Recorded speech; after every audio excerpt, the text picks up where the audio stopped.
샬롬 류선생의 구속사 천국열차 유도순 목사님의 신구약 성경 파노라마를 낭독하는 시간입니다. 지금은 에베소서 파노라마 마지막 시간입니다. 6장 21절에서 24절 위로와 축복. 나의 사정 곧 내가 무엇을 하는지 너에게도 알게 하려 하노니 사랑을 받은 형제요 주 안에서 진실한 일꾼인 두기고가 모든 일을 너희에게 알게 하리라. 우리 사장을 알게 하고 또 너희 마음을 위로하게 하기 위하여 내가 특별히 저를 너희에게 보내었노라. 아버지 하나님과 주 예수 그리스도에게로부터 평안과 믿음을 겸한 사랑이 형제들에게 있을지어다. 우리 주 예수 그리스도를 변함없이 사랑하는 모든 자에게 은혜가 있을지어다.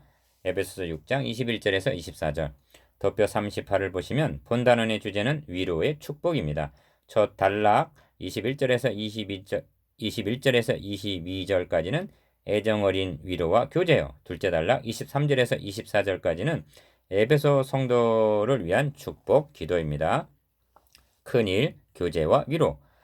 사도 바울은 에베소 성도들에게 나를 위하여 기도해달라고 부탁한 다음에 본문 말씀이 이어집니다. 그것은 에베소 성도들 보고만 기도해달라는 뜻이 아니라 나도 너희를 위하여 기도하기를 쉬지 않겠노라는 뜻이 그 속에는 포함되어 있는 것입니다. 사도는 에베소서를 기록하면서도 군데군데 기도를 드리고 있는 것을 보아왔습니다. 한마디로 이런 뜻입니다. 우리가 원치 않게 몸은 떨어져 있지만 기도로서 끊임없는 교제와 교통을 나누자. 이 기도를 막을 자가 누구며 끊을 자가 누구이겠느냐는 말씀입니다. 그리고 나서 나의 사정을 너희에게 알게 하고 또 너희 마음을 위로하기 위하여 사랑받는 형제 두기고를 너희에게 보내노라는 것입니다. 사도 바울과 에베소 성도 간에는 기도로 교제하며 에베소서라고 하는 서신을 통해 교제하며 또 두기고의 방문을 통해 교제를 나누고 있는 것이 됩니다. 이와 같은 교제는 오늘날 우리들에게도 기묘한 것입니다. 외국에 나가 있거나 출타 중인 성도로부터 그리고 방송 설교 때 애청자들인 얼굴 모를 형제 자매로부터 보내오는 한 통의 서신이 목회자들에게는 얼마나 큰 위로와 격려가 되는지요. 성도 입장에서도 목사님의 사랑, 어린 격려의 편지를 받는다는 것은 크나큰 용기를 줄 것입니다. 서로 만나서 차 한 잔이라도 나누면서 그동안 받은 은혜들을 나눈다면 얼마나 더 풍성해지겠습니까? 사도신경 가운데도 성도가 서로 교통하는 것과 하는 고백이 들어 있습니다. 사도 바울은 옥중에서도 이와 같은 교제를 에베소 성도들뿐만 아니라 빌립보, 골로새서 등 여러 교회, 여러 성도들과 나누고 있습니다. 사랑을 받은 형제요, 주 안에서 진실한 일꾼인 두기고가 모든 일을 너희에게 알게 하리라는 말씀은 우리로 하여금 생각에 잠기게 만듭니다. 그리스도께서는 바울을 사신으로 로마에 보내셨습니다. 바울은 두기고를 사신으로 에베소에 이 서신을 들려서 보내고 있는 것입니다. 그렇다면 이제 나 자신이 두기고가 되어서 성도들을 위로하고 그리스도의 사정을 고린도전서 2장 11절 전해 주어야 할 사신의 책임이 있음을 깨닫게 됩니다. 크니 축복기도. 다음으로 축도에 대해서 생각해 보겠습니다. 23절에서 평안과 믿음을 겸한 사랑이 형제들에게 있을지어다 했고 24절에서는 은혜가 있을지어다 했습니다. 여기 네 가지 축복이 있습니다. 평안, 믿음, 사랑, 은혜가 그것입니다. 그런데 믿음을 겸한 사랑이라고 믿음을 사랑과 결합시키고 있는 것을 보게 됩니다. 그리고 은혜와 평안이 다른 짝을 이룬다는 것은 조화로운 일인 것입니다. 사도는 제일 먼저 평안이 있을지어다 합니다.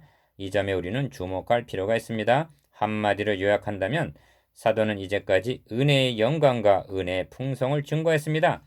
은혜의 풍성이 미치는 곳마다 평강의 강물처럼 넘쳐나야 함은 너무나 당연한 일이기 때문입니다.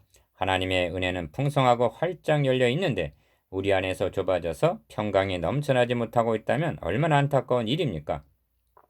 하나님의 은혜는 그리스도 예수 안에서 얼마든지 예만 되시는데 우리 편에서 아니라 하여 그 평강의 강이 넘쳐 흐르지 못한다면 얼마나 죄송한 일입니까? 사도 바울이 이 평안이 에베소 성도들에게 넘치기를 축원하고 있는 것입니다. 다음은 믿음을 겸한 사랑입니다. 믿음과 사랑은 1장 15절에서도 보여집니다. 바울은 에베소서 성도들에게 믿음과 사랑이 있음을 듣고 그로 인하여 하나님께 감사를 드린 바 있습니다.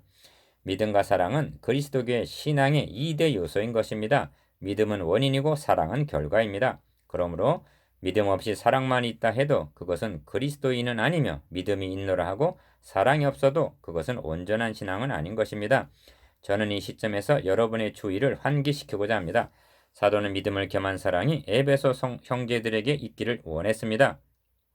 그런데 계시록 2장 1절 이하의 에베소 교회에 보내진 편지를 보노라면 그들에게는 믿음은 있는 것 같이 보입니다만 너의 처음 사랑을 버렸노라고 책망하시는 것을 보게 됩니다. 그들은 사도의 예언적인 축복을 망각하고 있었던 것입니다.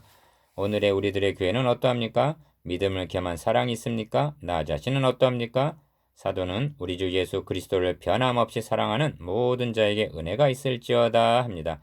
이 말씀은 변함없이 사랑하는 자에게만 은혜가 있으리라는 제한적인데 강조점이 있기보다는 에베소서 성도들은 1장 1절 말씀처럼 그리스도 예수 안에 신실한 자들이었습니다. 그들 모두는 우리 주 예수 그리스도를 변함없이 사랑하는 자들이라는 것입니다. 그리고 어느 시대나 그리스도를 변함없이 사랑하는 주 안에서 신실한 자들은 있기 마련입니다. 그들에게 애정어린 축도를 보내고 있는 것입니다.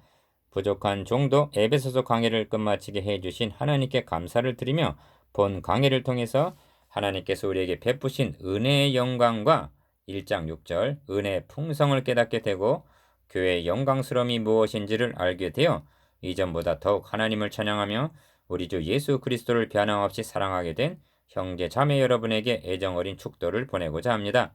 하나님의 은혜의 영광과 풍성함이 형제 자매님들의 심령에 가정의 교회에 평강의 강물되어 넘쳐나기를 주님의 이름으로 축원합니다. 묵상해 봅시다. 1. 무엇을 통하여 성도의 교통과 교제를 나누게 됩니까? 2. 바울의 4가지 축복 기도는 무엇입니까? 3. 우리 주 예수 그리스도를 변함없이 사랑하는 모든 자에게 은혜가 있을지어다에서 그리스도를 변함없이 사랑하는 자들이란 어떤 자들입니까?